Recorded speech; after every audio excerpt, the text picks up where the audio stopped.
Graça e paz, abençoados. O vídeo foi cortado pelo tempo, né? Mas vamos prosseguir aqui onde paramos. Então, abençoados, essa é a parte 5, né? A devolução do reino, parte 5. Então, prosseguindo aonde paramos, Pedro foi o que foi usado por Satanás para tentar impedir que Jesus fosse entregue à morte. Ele pega, quando os principais dos sacerdotes, o soldado lá do principal do sacerdote, ele vem tomar a mão de Jesus. Pedro pega em mão na espada, né, com atitude dos zelotes que resolvia tudo na base da espada. Pedro arrancou a orelha do soldado e Cristo teve que ir lá e reconstruir a orelha. E essa atitude de Pedro era tentando impedir. Você vê que a ação de Pedro era para impedir. Quem é que estava usando a Pedro ali? O próprio Satanás. Satanás tinha uma habilidade muito grande de usar a Pedro. Lembra que Jesus falou, olha, Pedro, Satanás tem buscado te cirandar, ele tem pedido para te cirandar, mas eu tenho rogado ao Pai por ti. Então, Pedro era o alvo principal que Satanás queria usar contra o reino, a reconstrução do reino de volta. A devolução do reino de volta, do reino de Deus de volta ao homem. Então, Pedro foi usado para cortar. E depois, nós vemos que em determinada passagem que Jesus pergunta para Pedro assim: a quem o povo diz ser o filho dos homens? E os discípulos disseram: uns dizem que tu és João Batista, outros dizem que tu és um dos profetas, outros dizem que tu és Elias. E Jesus perguntou para os discípulos: e vós, quem dizeis que eu sou? E Pedro, na sua ousadia de fé, Pedro queria tomar frente, né? Ousado. Ele falou: tu és o Cristo, o Filho do Deus vivo. E Jesus falou: e tu és Pedro. E sobre esta afirmação de fé, edificarei a minha igreja. Sobre esta pedra, edificarei a minha igreja. Essa afirmação de fé, esse reconhecimento de fé. Perfeito. Aí logo após, presta atenção, um homem que acabou de demonstrar fé, quando Jesus então chega agora e falou: é chegada a hora em que o Filho do Homem vai ser entregue, e que o Filho do Homem vai sofrer, vai ser esporiado, vai sofrer a morte de cruz. Então naquele momento Pedro fala assim: não, Senhor, de forma alguma eu permitirei que isso te aconteça. E então Jesus chega para ele, aquele que foi louvado por Jesus, agora está sendo usado por Satanás para tentar impedir o propósito de Deus. Jesus chega para ele e diz assim: arreda-te de mim, Satanás. Por quê? Porque nitidamente Satanás estava ali, mais uma vez, usando a Pedro para impedir a devolução do reino de Deus a nós. Você está entendendo, abençoados? Agora, o reino foi chegado, né? Vamos ver aqui.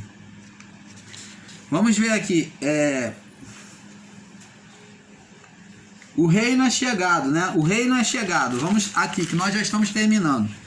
O reino é chegado. Vamos agora aqui ver que o reino é chegado. Vamos lá no livro de Lucas, aqui, antes de João, aí, Lucas.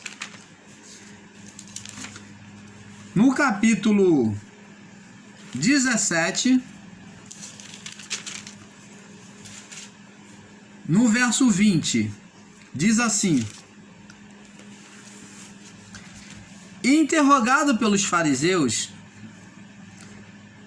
quanto o que havia, interrogado pelos fariseus sobre tudo que havia de vir o reino, sobre quando havia de vir o reino de Deus, respondeu e disse: o reino de Deus não vem com aparência exterior. Então Jesus, quando foi interrogado pelos fariseus acerca de quando haveria de vir o reino, então Jesus ele diz: o reino de Deus não vem com aparência exterior. Lembra que Jesus, quando foi entregue lá a Pilatos, ele disse: o meu reino é eterno. O reino de Deus, ele é espiritual, ele é dentro do homem. Lembra lá que o homem foi expulso do paraíso, ele foi colocado para fora do reino. Ele foi expulso do Éden. Ele foi colocado para fora. E antes de isto acontecer, dele ser colocado para fora do reino, quando ele era perfeito, o reino, ele cobria o homem. O homem era coberto da glória de Deus, tanto dentro quanto fora. Primeiro fato de o homem se enxergar fora do reino foi que ele percebeu que estava nu. Quando Deus procura o homem na viração do dia, lá no livro de Gênesis 3, né? Então, Deus pergunta para ele: Adão, Adão, onde estás? E ele se escondeu com a mulher por trás das árvores. E ele diz: tive medo, ouvi a tua voz e me escondi, eu e a mulher, porque estávamos nus. E Deus falou: quem te fez saber que estava nu? Ele perdeu o seu estado de glória, ele se vê desnudado. Então, amado, o espírito se afasta, o mundo espiritual começa a se retirar do homem, e então o homem é apartado de vez do Éden. Deus o tira para fora, então o homem perde a glória exterior, que se manifestava por dentro e por fora. Ele se vê nu, ele se vê sem veste. Agora, o reino é estabelecido dentro. Jesus disse, o reino de Deus não vem com a aparência dos olhos. Existem pessoas no sistema religioso, nas chamadas igrejas evangélicas principalmente, que esperam a volta de Jesus no seu reino. Vão ficar esperando até se cansar, porque o reino já foi manifesto, ele não é visto com os olhos, na aparência exterior. O reino é invisível, espiritual. E eles estão esperando a volta de Jesus até hoje. Eles estão esperando o reino vir.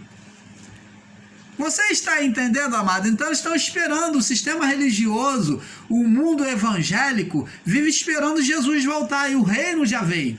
Aqui está escrito: o reino não vem com aparência exterior. E Jesus diz aqui, ó: não dirão, ei-lo aqui, verso 21, ou ei-lo ali, porque o reino de Deus estará dentro de vocês, dentro de vós. Então, amados e abençoados, vamos agora no livro de Apocalipse, capítulo 3, no verso 20, falando sobre a vinda do reino. Apocalipse 3, no verso 20. Temos que ter esses entendimentos. Aqui já foi anunciada a vinda do reino em Apocalipse. João anunciou, diz aqui, 3:20. Diz aqui, olha: eis que estou à porta e bato. Se alguém ouvir a minha voz e abrir a porta. Opa! Adão foi expulso, passou pela porta do Éden afora, que o Éden era um portal espiritual por meio do qual o reino era manifesto. Éden e portal, no seu significado, é a mesma coisa. Na sua tradução em hebraico, Éden significa portal. Então, Éden era o portal de Deus, por onde o reino dos céus, o reino espiritual, se estabeleceu na terra. Ele era um portal. Agora Cristo vem se colocar como uma porta, presta atenção. Tanto que na imagem do tabernáculo, Cristo era a porta. Ele diz assim: eu sou o caminho, a verdade e a vida, ninguém vem. Então ele se coloca como uma porta, como um portal, como um caminho. E aqui ele diz aqui: eis que agora ele coloca, eis que eu estou à porta. Porta de quê?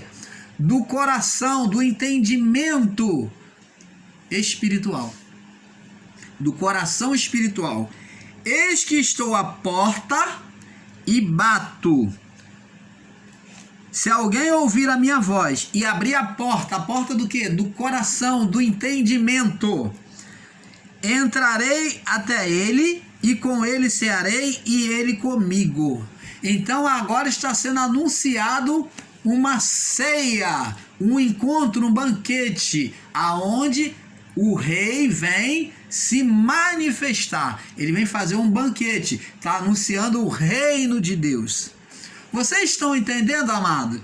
Então, abençoados, existe no sistema religioso o ensino que diz que Cristo está do lado de fora, com frio, batendo na porta do coração e fala, me deixa entrar, eu estou aqui do lado de fora. Não, Cristo, o coração, a porta é a porta do coração, do entendimento das verdades do Evangelho de Deus, que é o Evangelho da graça do Pai. Você está entendendo, amado? Então, é este entendimento perfeito. Vamos lá no livro de Mateus, que também fala, Mateus no capítulo 6, que ele fala sobre o reino. Mateus 6, no verso 33, diz aqui, mas buscai primeiro o reino de Deus. Ó, o reino de Deus tinha que abrir a porta, o entendimento do coração. O coração tinha que buscar entender, tinha que buscar em primeiro lugar, tinha que haver um esforço para aquele povo, tinha que ser buscado. Ó, e como hoje também tem que ser buscado o entendimento para que se manifeste o reino de Deus. Buscar em primeiro lugar o reino de Deus e a sua justiça, e todas as coisas vos serão acrescentadas. Então você está vendo que o reino seria manifesto quando se buscasse em primeiro lugar, como prioridade. O reino de Deus tem que ser prioridade na nossa vida, é obediência à justiça de Deus. Buscar em primeiro lugar o reino de Deus e a sua justiça. E qual a consequência disso?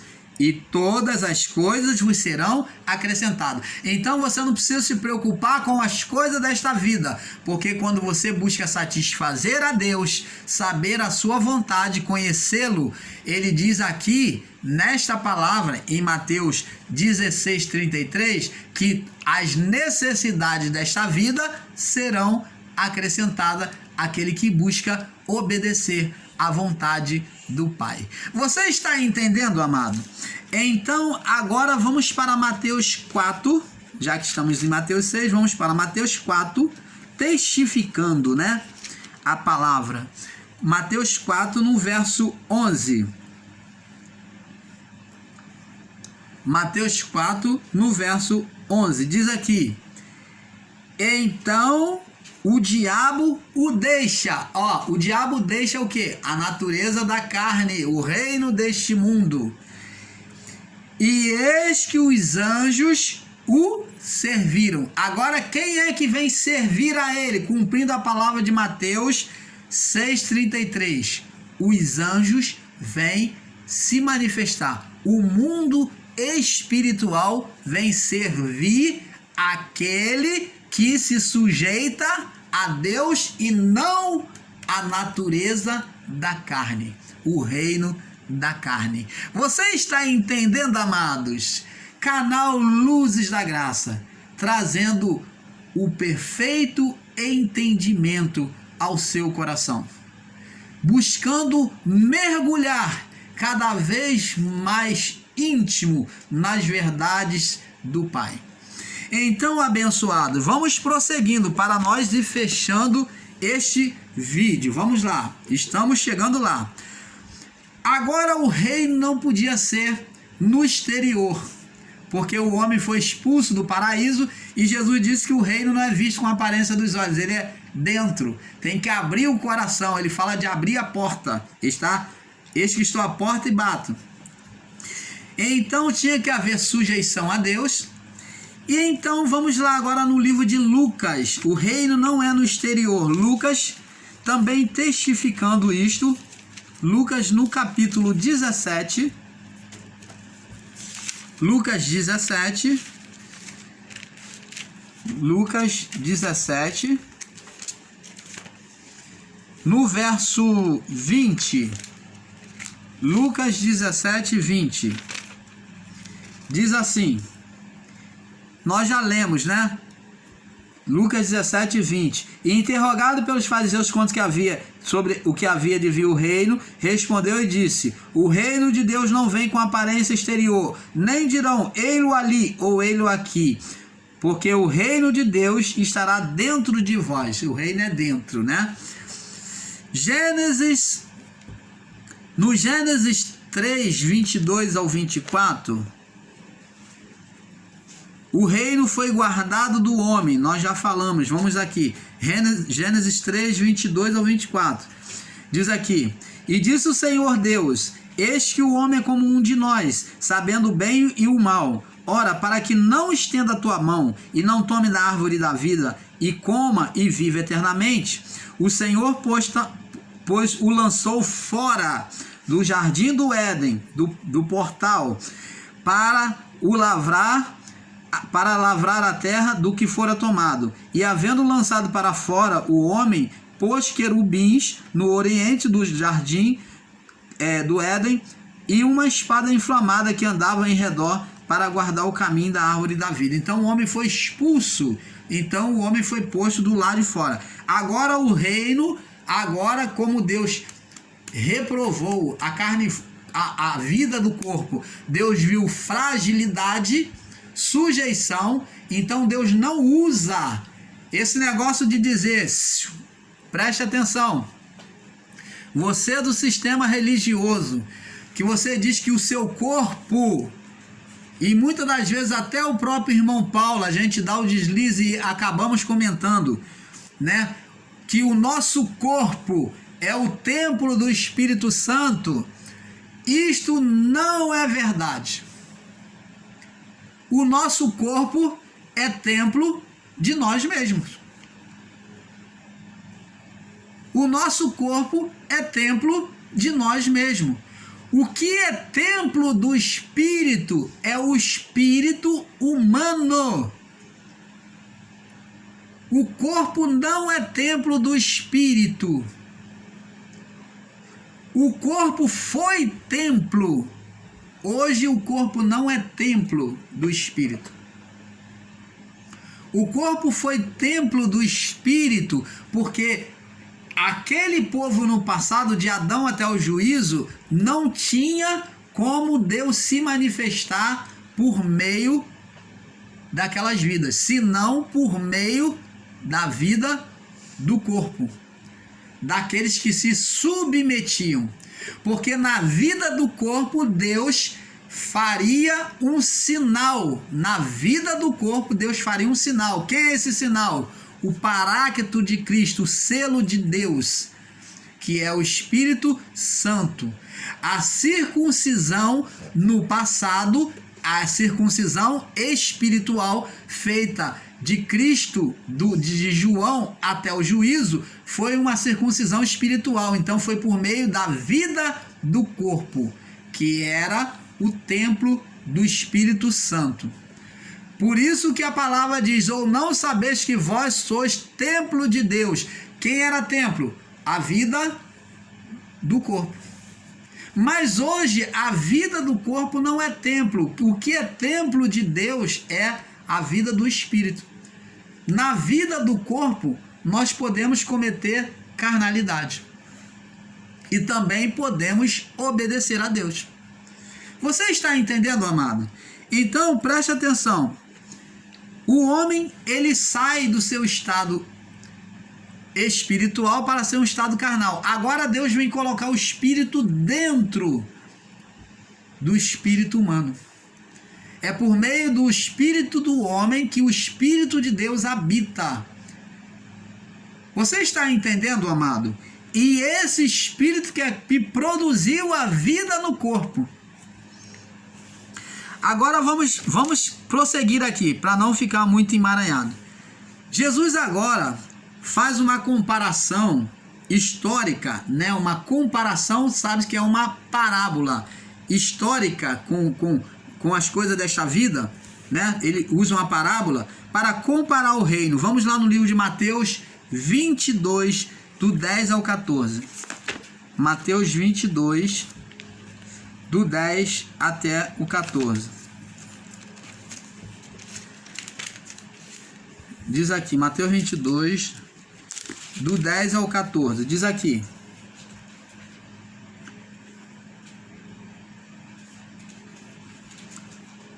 Mateus 22, do 10 até o 14. Diz assim. Vamos ler Mateus 22 completo, para ter um entendimento perfeito. Que é a comparação que Jesus faz. Diz assim: Então, respondendo, tornou a falar-lhe em parábola, que é a parábola das bodas, né? O reino dos céus é semelhante a um certo rei que celebrou as bodas do seu filho. Então, Jesus vem fazer uma comparação para que eles entendam como é que é o reino dos céus, o reino de Deus. Então, é semelhante a um certo rei que celebrou as bodas, que é o casamento do seu filho. E enviou o seu servo a chamar os seus convidados para o casamento, para as bodas. E estes não quiseram vir. Quem são? O povo que rejeitou a voz de Deus. O povo israelita que rejeitou. Depois de ouvir, depois enviou outros servos, dizendo: Dizei aos convidados: eis que tenho o meu jantar preparado, os meus bois e os cevados já estão mortos, e tudo está pronto. Vinde às bodas. E eles, porém, não fazendo caso, foram para o seu campo, um para e outro para os seus negócios. E os outros, apoderando-se dos servos, o ultrajaram e o mataram. Então aqui está falando da morte dos profetas, dos servos de Deus no passado, né? E o rei, tendo notícia disso, encolerizou-se e enviou seus exércitos para destruir aqueles homicidas e incendiou a cidade. Aqui está falando do juízo final. Está até sendo demonstrado aqui a destruição do templo de Jerusalém, o juízo e o fogo que consumiu a cidade de Jerusalém. Então aqui já é uma profecia escatológica sobre Jerusalém, sobre o juízo de Deus. Então o rei, verso 7, o rei tendo a notícia disso, encolerizou-se, veio fazer juízo, a cólera, a ira de Deus, enviando os seus exércitos. Quem são os seus exércitos que exerceram o juízo? Os anjos, que era o ministério dos anjos. Eles é que exerceram o juízo, tá? Na criação. Destruindo aqueles homicidas, incendiou a cidade. Então diz aos servos: as bodas na verdade estão preparadas, mas os convidados não eram dignos. O povo de Israel que rejeitou. Aí ele diz aqui no verso 9: Ide às saídas dos caminhos e convidai para as bodas todos os que encontrares. Agora os gentios vão ser incluídos. Todas as nações, e sem acepção de um povo escolhido para salvação, que era o povo israelita. E os servos, saindo pelo caminho, ajuntaram todos quantos encontraram, tanto maus, olha só, homens maus foram chamados para as bodas, homens carnais, homens maus como os bons, e as festas nupciais foi cheia de convidados. Então existia maus e bons, agora sem acepção. É o que acontece hoje, núpcias. E o rei, entrando para ver os convidados, viu ali um homem que não estava trajado com a veste de núpcia. O que representa essas vestes de núpcias? Irmão Paulo, explique, por favor. Então receba, mente iluminada, essas vestes de núpcias é o Espírito de Deus, o Espírito da glória que vestia Adão. Essas vestes de núpcia é o Espírito que agora é trazido E para a salvação naquela época, de João até do início da criação até o juízo, tinha que ter a veste de núpcia, o Espírito Santo, que era o paráclito, a marca de Cristo, o selo de Cristo. O Espírito Santo era a veste de núpcia que fazia aceitação no reino, que escolhia, que marcava quem estava eleito, salvo ou não. Você está entendendo, amados? Esse ensino de que Deus escolheu, não, isso não é verdadeiro. Quem escolhia era o próprio convidado. Se não tivesse com as vestes, com o Espírito, que é aquele que tinha recebido a aceitação do Evangelho por meio da fé, então sobre ele vinha o Espírito Santo, que era a veste de núpcia que fazia ele aceito naquela cerimônia espiritual de entrada no reino de Deus. Você está entendendo, amado? O reino agora tinha que ter a veste de núpcia, o Espírito Santo, que Adão perdeu no seu estado de pecado. Para agora entrar, retornar no reino, tinha que ter a veste. Por isso que Adão saiu, perdeu as vestes de núpcia. E o rei, vamos ler de novo o verso 11. E o rei, entrando ao ver os convidados, viu ali um homem que não estava trajado com veste de núpcia. E disse: amigo, como entraste aqui não tendo veste de núpcia? E ele ficou mudo, ficou sem saber o que falar. E então o rei disse ao seu servo: amarrai, prenda ele, amarrai os pés e as mãos e levai-o e lançai nas trevas exteriores, condenado. E ali haverá pranto e ranger de dentes. Muitos serão chamados, mas poucos os escolhidos. Deus escolhe? Não. Quem escolhia? Aqueles que aceitavam a palavra da salvação. Os escolhidos eram os que aceitavam a palavra da salvação, que recebiam o Espírito Santo na pregação do Evangelho. Você está entendendo, amados? Então muitos pegam essa palavra no estado literal e diz que Deus escolhe, que muitos são chamados e pouco escolhidos. Deus não escolhe. A pessoa se incluía ou não a salvação naquele período. Era a escolha do coração dela, bom ou mal.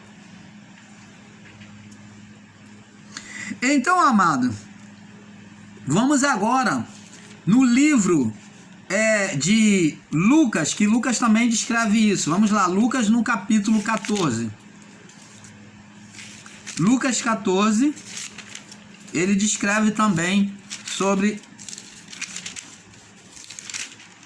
Lucas 14, para nós terminarmos esse vídeo. 14 no verso 15 ao 24.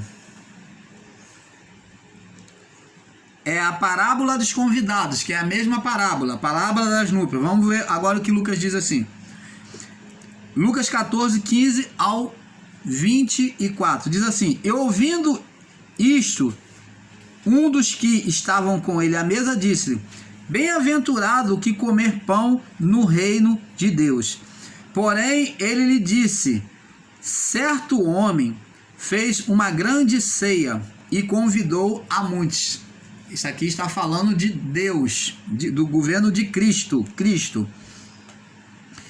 E a hora da ceia, mandou o seu servo dizer aos convidados: vinde, porque tudo está preparado. E todos a uma começaram a escusar-se, a se desculpar, das suas necessidades, que não poderia ir. Então começaram a se escusar, a sair fora, a arrumar desculpa, pretexto para não ir na festa. Disse então o primeiro, começando a se arrumar desculpa: comprei um campo e importa-me ir vê-lo, rogo que me haja por escusado, que você me exclua, porque eu não vou ter tempo para ir.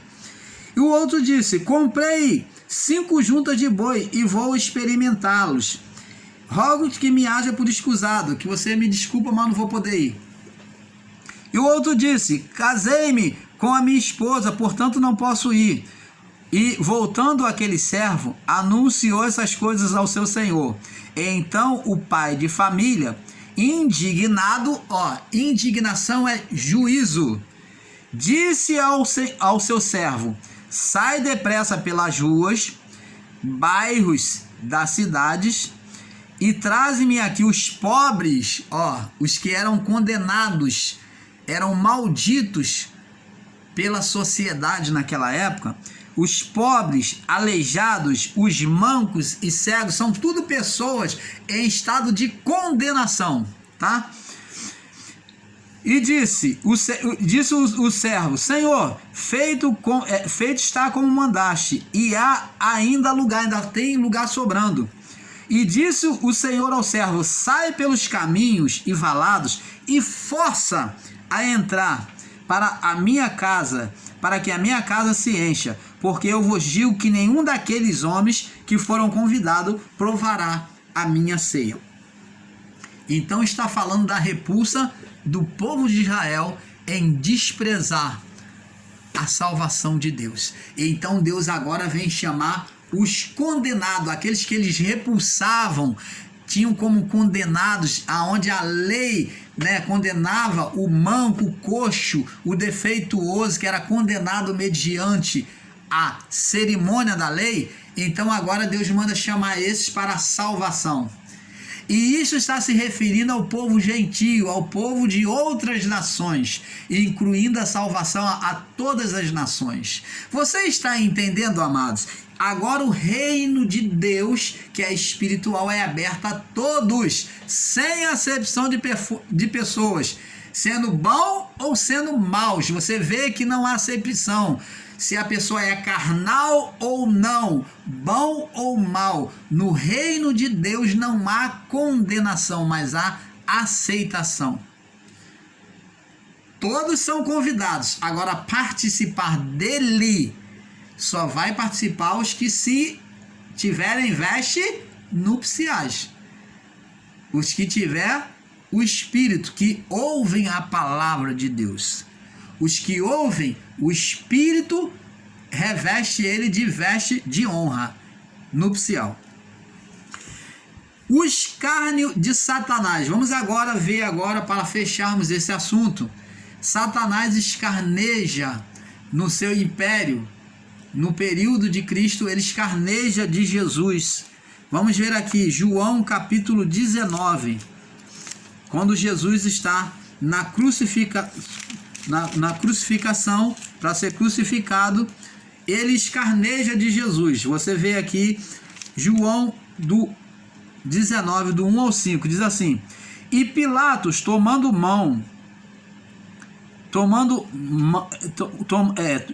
Pilatos, pois, tomou então a Jesus e o açoitou.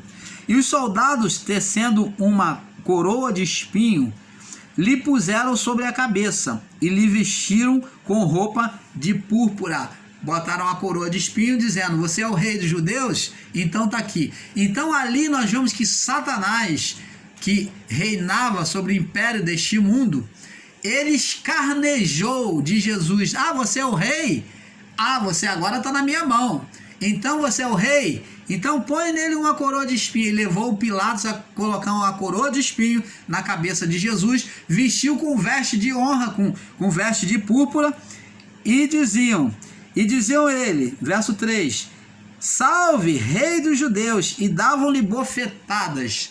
Então aqui Jesus sofreu humilhação, porque foi entendido como um rei humano, e o rei que estava profetizado era o rei de um reino espiritual. Então Satanás vem agora humilhar ele na figura do homem Pilatos, no império da carne, vem humilhar e escarnejar dele.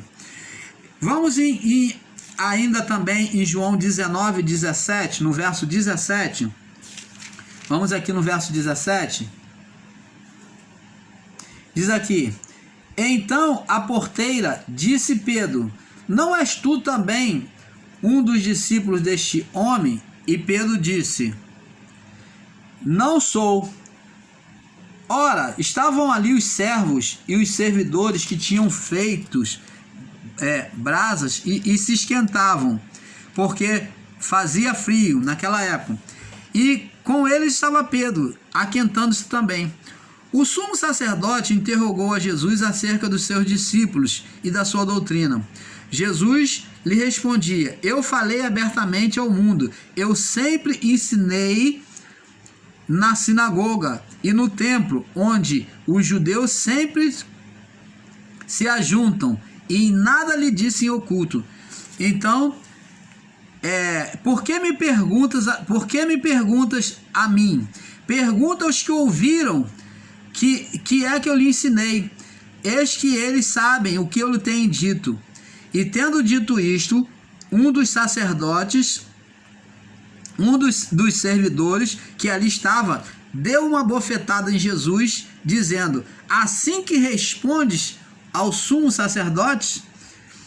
E Jesus falou: se falei mal, dá testemunho do mal. Se falei bem, por que me feres? Então, você está vendo que Jesus aqui, ele sofre humilhação, escárnio, por causa justamente de ser questionado como rei. Já estamos terminando, amados. Temos agora o último verso aqui, 2 Coríntios, para nós fecharmos este estudo. 2 Coríntios, no capítulo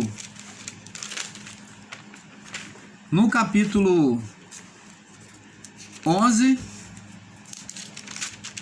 que todo mundo já conhece. 2 Coríntios, capítulo 11. Todos conhecem.